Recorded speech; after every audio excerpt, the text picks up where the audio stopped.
Fellow Hops Nation, welcome back to another installment of Hip Hops with the Home Brews. Today we got more juice than Zeus from Interborough Spirits and Ales. This it's a Berliner Weiss, one of my favorites, if not my favorites, I would say. Pink guava and tangerine. Pink Guava and Tangerine. So more juice than Zeus. We're about to get at it. Let's get into it. What's cracking, Zeus? Let's see, it's 4%, which is usually about what a Berliner Weiss is going to be. You're not going to see a lot of 5% Berliner Weisses. It's a sour beer. Let's see. It's a nice color. Color of guava, I would say. And tangerine. And tangerine. Nice bubbles. Smell right away. I get the guava and the tangerine. Let's see. Without further ado, let's get to the brew.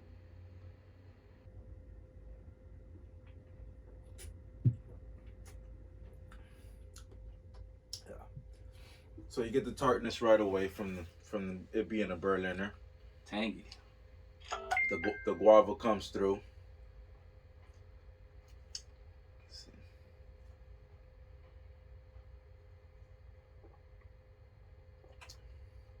So a Berliner Weiss is a sour beer, and I'm starting to see a lot more of those coming around to breweries, but it's not something very common. You're not gonna find it in your average supermarket.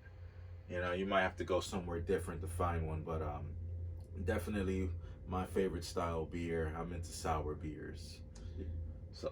And this happens to be located in Brooklyn, New York, man. What up, Sean? Brooklyn is in the building. Brooklyn in the house. We are definitely visiting Creature Comfort. So when we're up there for that brewing company, we're going to get more juice with Zeus. But yeah, I am getting the hint of the tangerine. Yeah, definitely. I smelled the guava. It was very floral. Had it's very smooth. It goes down easy. It's tangy, it's citrusy. I like it for a sour beer. I like what it's doing. You ready to rate it, or give you a little bit more time to? Ooh, hold on, because the bubbles, the beats. I gotta feel the song. There's a song coming with it. Okay. What we got here? And Brooklyn, forgive me, but Interborough. I'm getting Migos straightening. You staying away from the obvious Brooklyn reference. We can't go with the Brooklyn reference, but straightening. But I got you, Brooklyn. When I find that Brooklyn beer, we're gonna get it. We're gonna give it the right song. There's a lot of good breweries in Brooklyn. We definitely have some other beers coming from out of Brooklyn, so this will be one of many to come. But Brooklyn is definitely in the house with this one. More juice than Zeus. Interborough. Liking the name too. It feels Brooklyn. You know, it's like freestyling on the corner. It's more juice than Zeus. You know, it flows. You know, like something fabulous would say. So yeah, I'm definitely feeling the name. It's hip hop. You know, it's Greek. It's you can't go wrong. Hip hop, Greek, alcohol, guava, tangerine. Oh, that's it. Man, I get this. 4 hops. 4 hops. I would say I would give this a solid. I would give it a solid 4 out of 5 hops, definitely. So for me, 4 out of 5.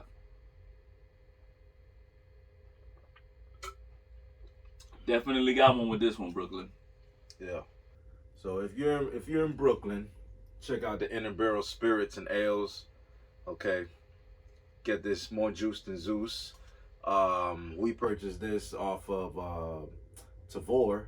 If you see it pop up on Tavor, don't sleep, because I mean it's gonna get sold out. So, you know, it's interesting. It's worth giving it a try, and get outside of your comfort zone, man. If you like guava and you're fond of tangerines, you'll definitely try it in some beer. Yeah. It's a good introduction to sour beers. If you've never tried a sour beer, I would say you start with this one that has good flavor, not too tart, you know, not too sour. So definitely give it a try, you know. So this is a good one right here.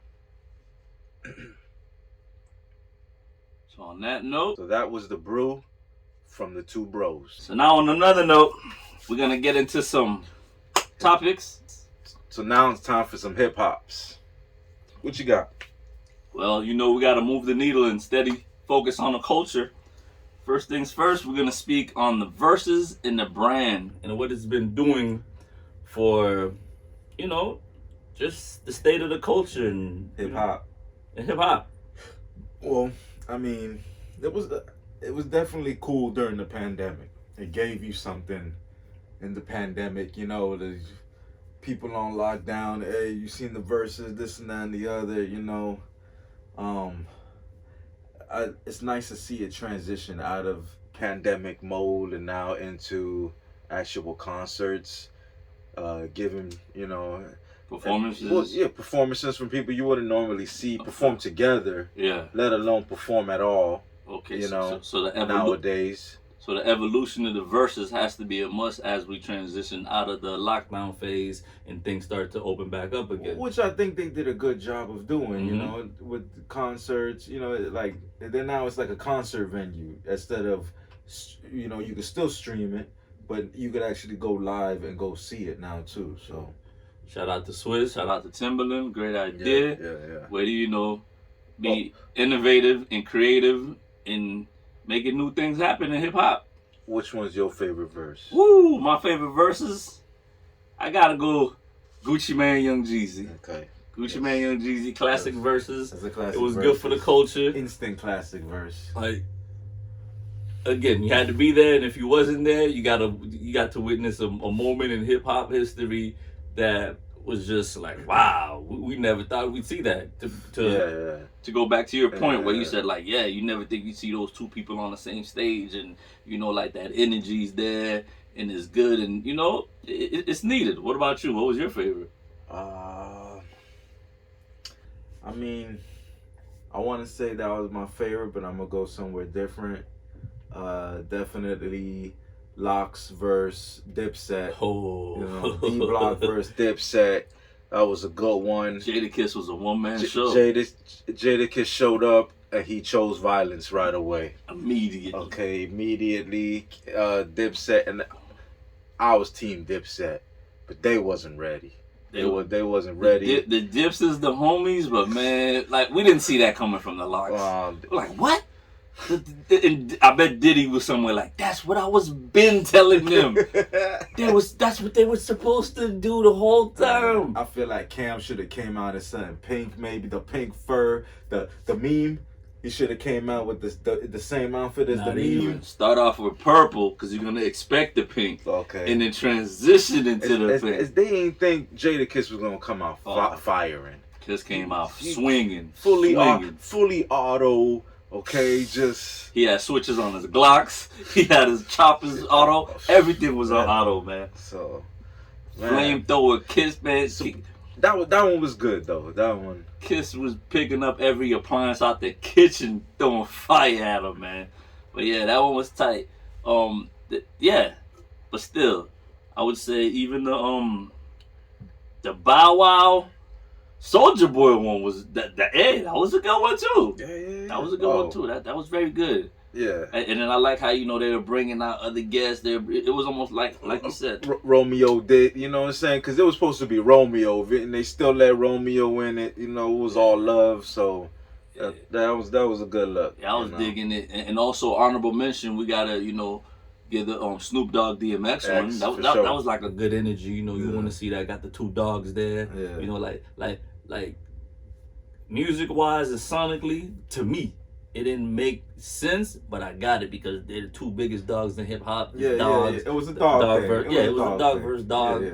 That was cool. Sonically, it didn't make sense. We all understood that, but speaking of sonically, Scott Storch, Manny Fresh one. That was one of my favorite ones too. I didn't catch that one. Yeah, Scott Storch, Manny Fresh. That was a pandemic one. Yeah.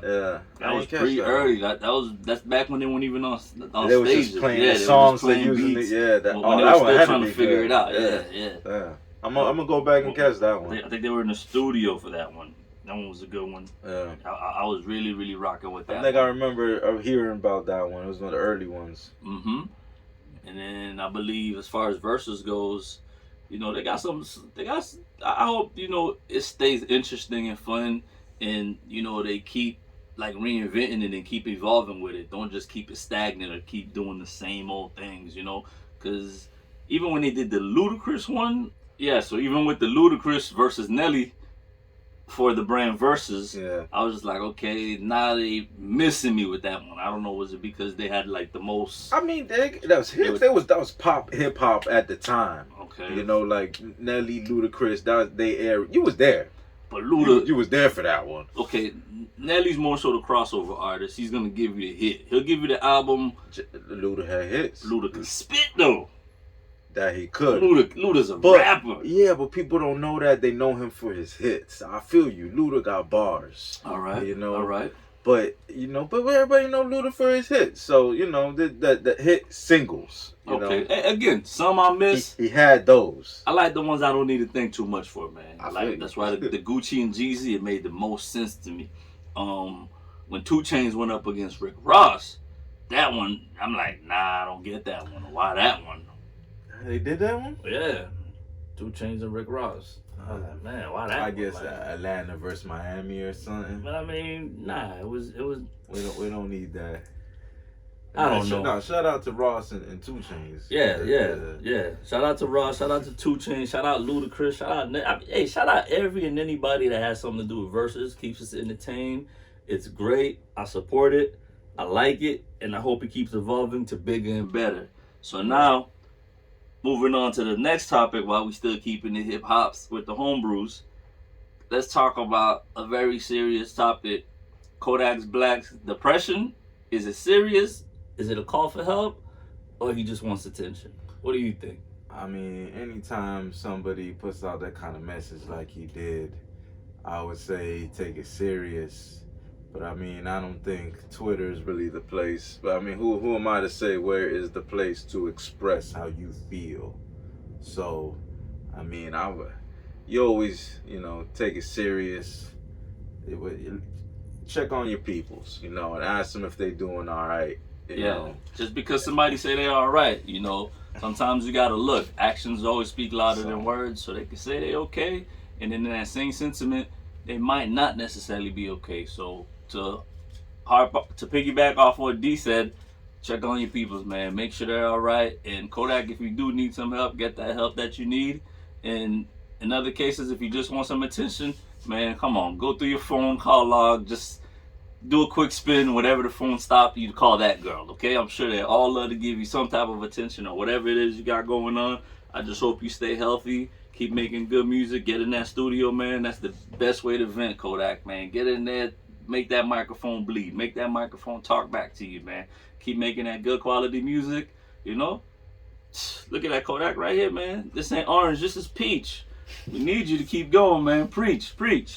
So now, as far as being depressed, you never really truly know. Just like it goes back to like even with Robin Williams. It said he battled with depression for a long time. Yeah. And like, oh man, and the whole, because it's even watching his movies now, I look at it different because I'm like, man, what state was he in when he was doing that? Like, what was it, like the actual talent or just someone that was frustrated calling out for help? Anthony Bourdain. Yeah. Another one, unexpected. You think you see people on TV and see, oh wow, they got it all. They, this can't possibly happen, and and things like that do happen. So, that's why you always check on your people. Check on your peoples, man. That's the best advice I could give. Be that support system for them. Be that casting net. To just like, at least when you got your day ones or family, or in some cases, for some people, maybe their girlfriend even.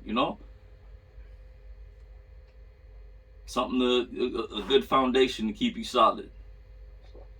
On to a lighter note, we're gonna go lead into Bundle of Brittany. Brittany Werner. Did I say that right? No. Bundle of Brittany. That's all I know her as. Brittany Renner. Werner. I don't know. Hit me up, Brittany. Let me know how to say it. Because, it's stepdaddy season. I'm here for it. I'm here for it. She coined the phrase. What do you think about that, man? If Bundle of Brittany want to hit me up and looking for a stepdaddy, she can hit me up. Stepdaddy season, girl, and we out here. I mean, but do we feel bad for young dude though, man? Cause she's older. I mean, oh, okay. We both know, had the tables been turned and a male did this to a female, it would be predatory. We would consider this predatory. Yeah. But without getting demonetized here. But I go too deep into it. But I mean, everything's legit and everything's legal. So I mean, Brittany, get your bundles. Okay. So I mean, what could I say? Get your bundles, baby. Bundles for Brittany. Hey, I'm not knocking it. I'm for it. I support it because at the same time, it's safe practices we have to practice out here. We got to secure our bags and protect ourselves, because it could happen to any one of us, man. You got to respect the finesse. Respect the finesse, man. And she only got what she came for. She did it, kept it moving, and it's stepdaddy season, like she said. She's definitely capitalizing off of this, with her notoriety and more fame. I don't know how that translates into actual dollars, but she's definitely gaining something. Popularity, I guess. Clout. It's child support. Forget the clout. She got that. That's the dollars. She get that. But I'm saying, like, more out of the whole situation. You know what I'm saying? I'm trying to make. I mean, you want to take the proper steps and proper procedures, but hey, let that be a lesson to us all, man. Guard the bag. Secure the bag. Secure the bag. Secure the bag. And now that we speaking on bags, we're gonna transition and make a direct deposit straight into the old adage: cash versus credit. And we have two contrasting viewpoints on this. I like to always think cash is king. Credit is cool, but cash is king. Cash get it done. So it's good to have. Cash will always get it done until it don't. But it ain't many times it won't. But I mean, plastic is convenient, man. There's only so much cash you can put in some skinny jeans, man. I know Pooh Shiesty holds the record, but I mean, man, a plastic card carries so much more money. So much, you could do so much more. At the end of the day, I'm not opposed to credit, but I just always feel more comfortable having a nice size amount of cash on me. I've been in many situations where I had to bail many people out because I just happened to have my cash on me and they didn't have their cash on them. But you know what? To those people, I guess I got to start charging an entrance fee or a finder's fee because, no, where's your cash? Why you trusted in that little card or when it's insufficient funds or you don't The problem is, though, places don't got change nowadays. Ooh. See, they ain't giving out change. They're going to ask you, would you like to round up? Because they don't got the change. Or ask for cash back. So are you willing to say, keep the change? Depending if they did a good job or not. Well, I'm a great tipper. I like tipping. Well, they might say we ain't got it anyway. It's no problem because I keep plastic too, just for that. Just in case. Just when they tell me they don't got it. Oh, it's okay. I got a card on file. I feel you. I keep it I keep a little bit, enough to get by. If I need to buy something, I might have to buy myself a meal with cash. Not every vendor can't buy a hot dog on credit card at the cart. A little hot dog cart. At the end of the day, it ain't hip hop if I don't got my stacks on me, man. Stacks on deck like I'm in Money Gang with Soulja Boy and them. Okay? Keep a nice little amount on me, man. Keep cash. And credit is good too. We want to, tell people out there it's good to have financial literacy. Hey, it's good to maybe have $800 on you, and you have your card. Card probably has even way more money. It's like you said, it's easier to move around with. It's more secure. It's your card. It's in your name. If God forbid something happened and you lost the card, your money's still there. As opposed to walking around with $1,000 in cash, you lose that. It's for whoever finds it. Yeah. So those are the pros and cons. But at the end of the day, Hey, credit card is insured. Your cash ain't got no insurance. man, hey, Once it's gone, it's gone. look here, man. Girls done left me. I always have my money, and when it's my money, I don't lose it. My money stay right next to me. Old faithful. My money been so faithful to me. Only time I'm losing it is when I'm spending it. Well, our time's out, but not the money. See you next time with another installment of Hip Hops with the Home Brews.